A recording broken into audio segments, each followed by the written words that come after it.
Now more than ever, Lowe's knows you don't just want a low price, you want the lowest price. And with our lowest price guarantee, you can count on us for competitive prices on all your home improvement projects. If you find a qualifying lower price somewhere else on the same item, we'll match it. Lowe's, we help, you save. Price match applies to same item. Current price at qualifying retailers. Exclusions and terms apply. Learn how we'll match price at lowes.com/lowest price guarantee. Don't go anywhere. We're going to have a quick word from one of our sponsors, Apax Lab. Elevate your coffee experience with Apax Lab mineral concentrates. Apax Lab's precision-engineered formulas, including tonic, jam, and lilac, are designed to enhance the coffee's natural flavors. Not going to change it, it's just going to enhance it. It's going to bring out the vibrant acidity, the rich sweetness, or if you use lilac, it might bring out those delicate floral notes that you've been looking for. Trusted by world-class cafes and even barista champions, Apax Lab helps you unlock your coffee's full potential. Discover more at apaxlab.com. Wait, where was that again, Sonam? The internet. Oh, okay. Thought I was going to say the website. Thanks. Today's episode is brought to you by our amazing sponsors at Eco Barista. The reason I sound like this is because they got massages at our stand at Mice, and so I'm getting a massage while recording this message for you. They're the best sponsor of the pod that we could have had. They have the best eco products. This probably sounds really pornographic, but it's not. I'm just getting a massage. They have the best eco-friendly coffee products. They got coffee bags that you can design yourself. They got cups. They got iced coffee cups. They got everything you need. So make sure to support them because they support us. Head to ecobarista.com.au and get 15% off your first purchase when you sign up. Oh, mama, that's good. Actually, I have some bad news for my newborn child and my partner.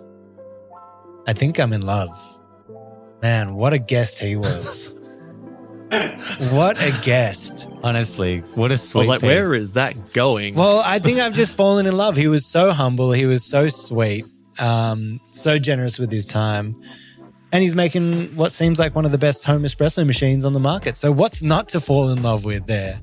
100%. How do you say his last name again? Terzulli? Was that it? Terzulli. Oh, Terzulli from Nick Fellow. Terzulli. From Fellow. Oh, man, that was a great podcast. We're going to dive into a bit more of that and chat about our takeaways from talking about the Espresso Series 1 and also the state of the home espresso market as well. But first, I thought I'd start off the coffee break with a little news.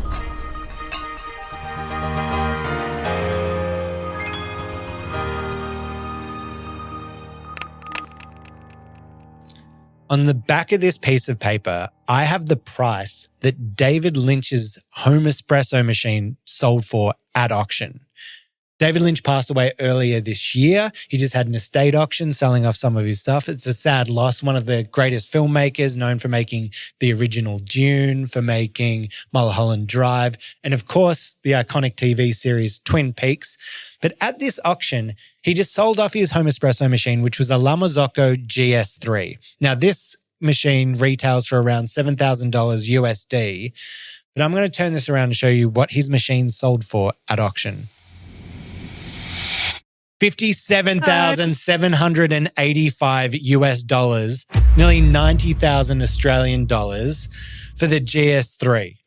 That's insane. And does it look any different? It's not customized David Lynch or anything. It's just a GS3. I think the picture in the auction book was literally just a cutout from the La Marzocco website that was pasted in there. So the only way... had osmosis, David Lynch osmosis into it. Osmosis. It just had genius running through it. But man, yeah, people have too much money.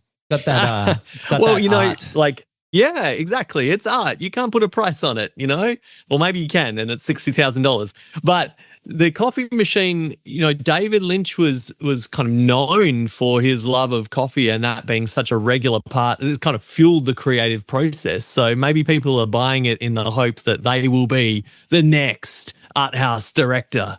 Oh, they're going to fuel their desire with the coffee machine. It'd be really good if the person who bought it also just bought the same GS3 brand new and just had them both on a bench. It's like, one of these is the GS3. One of these is David Lynch's GS3. I don't remember which one, but it's kind of beautiful. Pretty sure he Blind used it. triangulation taste test. Oh, can you taste the Lynch? Yeah. It has a Lynchian, slightly surrealist flavor profile. Yeah, exactly. This is so surreal. Lynchian. I love it. So that was our first piece of news. Another piece of news, we had Mork on the podcast the other week. Chocolatiers make some of the Kirill best. and Josephine, we love them. Absolutely amazing. They're actually hosting an event here in Melbourne that's coming up. They've got Japanese chocolatier Yukari Nakano, founder of Cacao Goto. Sorry if I butchered any of the pronunciation there. They're bringing the first ever modern tea ceremony with cacao to Australia, happening July 10th at the Mork Looking Glass in the Melbourne CBD. So that's a great event to go check out if you got some free time. That should be coming up next week. Yum. Yeah, I'm pretty excited about that. I mean, chocolate's one thing, but cacao, and I know this is kind of the focus of that particular ceremony, is I think they talk about it as before cacao becomes chocolate, right? So it's like almost the raw product and taking this mindful, kind of similar to the green tea ceremony approach to it. Yeah. But tasting and understanding the flavor profiles there, super interesting. Very different to coffee, but has a lot of similar parallels. So yeah, I reckon that could be really interesting. And you could double it up. You've got Coffee Weekender coming up. The weekend, really live it up and go into the tea ceremony with cacao on the 10th. They should team up and get like a discounted bundle package or something going up. So that's that. And the final bit of news that we have coming up is Starbucks just had one of the biggest barista competitions of all time. This is unbelievable. I didn't believe it till I saw it. They had 84,000 competitors competing in this. And then they got down to a final 12 that they held the finals in Las Vegas. It looked like the bloody Super Bowl. Like it was this giant event, whole stadium kind of going off. They were focusing on things like blind coffee tasting, latte art, and even making signature beverages. And then the winner was Nobuki Shimode or Shimude of Japan. Again, butchering the pronunciation. Lots of Japanese pronunciation coming in I'm not doing well with. But he won creating a blooming yuzu espresso. And now he's going to go around to all the Starbucks reserves, worked with the team, and he actually gets to develop a recipe that's going to end up on the Starbucks menu, which I thought is pretty cool. That's rad. I want to see more of that happening in our normal kind of championships, right? There's all these incredibly creative drinks that get built and launched for a panel of 4 judges. And like, thankfully, I get to taste some of those. I am one of those judges sometimes. But all the other times you're sitting there going, that sounds amazing. Let's get it on the cafe menu. Absolutely. Let's get it out there. Yeah. And when we had Starbucks on the pod just the other week, it was even getting brought to my attention that maybe they want to get It's Just Coffee over at the next Starbucks Barista Championship hosting over there. So that would be awesome. Get us to Vegas, get me on the floor, playing talking about coffee machine, coffee. All on red. No, but that would be unbelievable. Also, just a little update. For those that can't see me, I've got a giant swinging arm microphone now. I can be so versatile with my movements. For people watching the YouTube, you're lucky to see this thing just flying around. Just stand up. You can do whatever you want. Yeah, it's beautiful. Moves up and down. Look at this. And it's making fancy. a bit of a noise on the mic, but, not too much of an annoyance there. Let's get back to talking Fellow, the Espresso Series 1. Ben, were there any kind of like key takeaways or anything that stood out to you? Look, as you kind of said, Nick was such a great professional and passionate coffee person to talk to. He obviously, as he said, he lives and breathes this stuff. But I thought his perspective on how to tackle these kind of seemingly complex problems or like big challenges, like how do we revolutionize home espresso, was a really cool reminder that when we want to break it apart, he just said, just break apart those problems into smaller and smaller increments and you'll find ways to solve the small thing and then you can build back up to that bigger problem. And I think that's it's just a cool reminder, I think, for all of us. Coffee's got lots of different challenges to try and solve. So yeah, that was pretty cool. Yeah, I think he kind of summarized it at the end, and you even brought up for cafes, I think you were saying, too often we get stuck in a world of this is how it was done before, so I'm just going to do that. I think the same applies for the home espresso market of like, oh, this is how it's always been done. This is how commercial machines worked. Whereas I feel like, real inventors kind of take the problem in front of them and maybe have their learnings from the past, but kind of also ignore it so that they can start fresh and look at it with clear eyes. And I think he's kind of done that with that machine that I'm genuinely really excited about. Tried to get a plug in there to try to get him to send us one at the end. I think. Yeah, I noticed that. I think we all noticed that. Yeah, I noticed it maybe because I said it about 15 times and really bullied him into that situation. I did chat with his team and they were saying that once they're ready to go, that hopefully they could get us one out. So, I mean, maybe there's something fun we could do with the podcast listeners. If we get one, maybe once we've had our play with it, maybe someone else listening to the pod could get their hands on it. Who knows? Who knows how that could work out? I also thought, I knew there was going to be the guidance but I thought it was literally just going to be like grind finer, grind coarser, because that's kind of the guidance that we've seen in some of the other home machines, which is great, like the Ninja or the Breville, which is really cool if it's like try grind size 16. But this one is giving you more guidance than that based on the types of shot that you're doing, based on if you're having a different pre-infusion and the extraction time, based on if you're trying to do a turbo shot or a longer lever shot or just a regular shot. It kind of dials in all of those elements, which is amazing. And then also he was saying, wait, did I get this right? You guys correct me if I'm wrong. Was he saying that he's going to have live time? There's a feature maybe in the future coming where it'll have live time adjustments. So if you grind too coarse, the machine will recognize that and it will actually change the pressure profile of it to accommodate that grind size to make the shot drinkable. Yeah. No, that confirmed. He said he's in works with auto mode. So depending on there were so many takeaways, but that was specific. His big thing is we don't want to waste coffee. You're always wasting half a bag of coffee to dial in your machine. Whereas this is straight away, you get it and it will, in the infusion, say, oh, this is taking too long. It'll adjust in real time. So if you go too fine or if you go too coarse, it'll change. Well, one of the biggest problems that you face as a roaster, and I always thought it's probably wasteful, but I always thought a fun little gimmick for our coffee brand would be if I send you your kilo of coffee and then I also send you a little miniature replica bag of coffee that has 40 grams in it. And it's the dial-in bag. It's we know you hate wasting your coffee from your other one.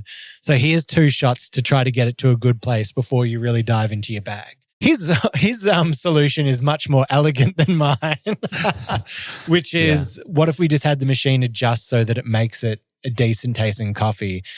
So good for wastage, because that's one of the number one complaints we get of people being like, I've wasted half the bag before I've even dialed in the coffee. I think jumping on that as well is that just to bring it up again on waste and everything, but just the little things like the heat up kind of features and not wasting water.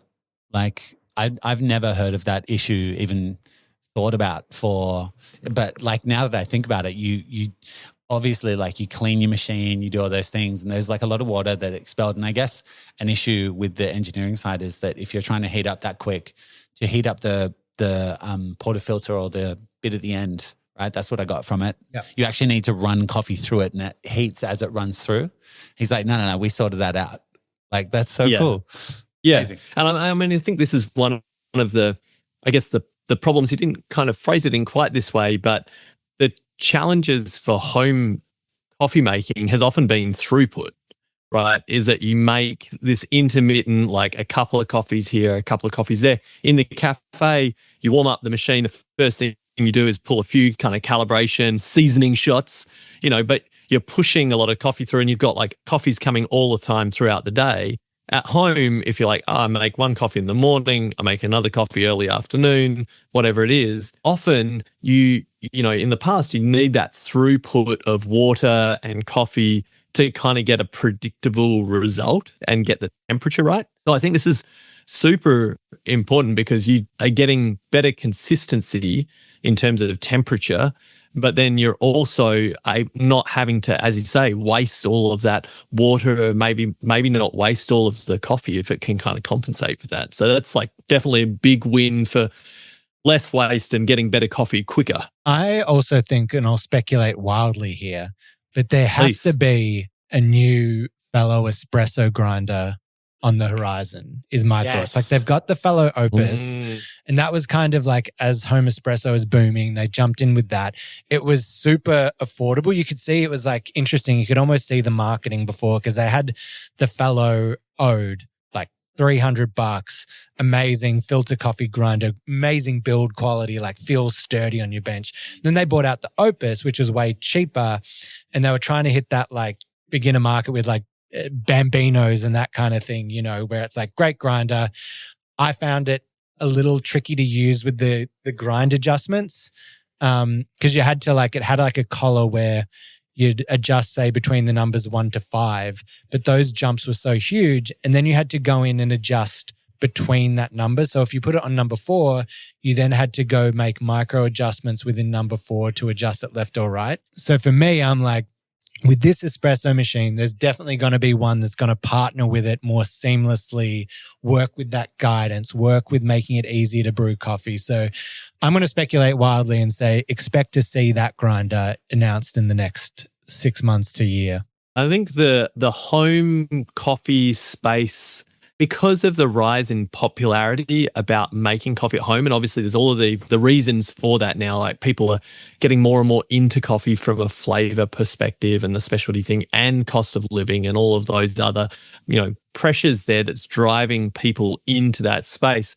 But the amount of innovation that's happening there and the number of people who are giving rapid feedback loops, I think that's kind of the interesting thing, right? If you think about the cafe, you've got like a cafe owner and a barista, and there's obviously thousands of them around the world giving feedback, but now you're going to have hundreds of thousands of people who are there using it and are really active in saying, this really worked, this didn't work, I love this coffee, I love it, didn't like this thing on your equipment. I mean, the innovation cycle and the space there, I think, is really exciting for us as an industry of where it's going to drive us. So I think what's going to happen is, in the past, commercial espresso machines informed what home espresso machines were going to be. But now, in a world of innovation and home espresso brewing innovating more than commercial, we're going to start to see commercial machines copying technologies that have been put into home machines. And I think the price pressure of home machines, right, that we need to get equipment that lives up to a certain standard, but in a very affordable way.